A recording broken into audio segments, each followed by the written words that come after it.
बलात्कारी र भ्रष्टाचारी प्रमाणित भएको खण्डमा अन द स्पोट ठोक्ने कानुनको व्यवस्था तत्काल लागू गर्न आह्वान गर्दछु। हामीले गरिमाको गरिमा जोगाउन सक्छौं कि सक्दैनौं, निर्मला पन्तको जन्त जाने हो कि मलामी जाने हो, त्यो छलफल गर्नुपर्ने बेलामा हामी पुगिसकेका छौं।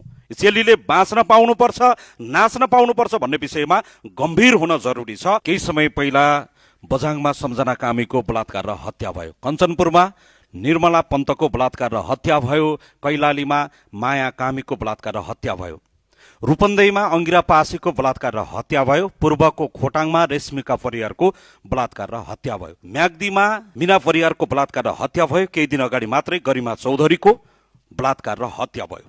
यो बलात्कार र हत्याको फेरिस्त धेरै लामो सुनाउन सकिन्छ, घण्टौं घण्टासम्म सुनाउन सकिन्छ र लामो छलफल गर्न सकिन्छ। तर हामीले गरिमाको गरिमा जोगाउन सक्छौं कि सक्दैनौं, निर्मला पन्तको जन्त जाने हो कि मलामी जाने हो, त्यो छलफल गर्नुपर्ने बेलामा हामी पुगिसकेका छौं।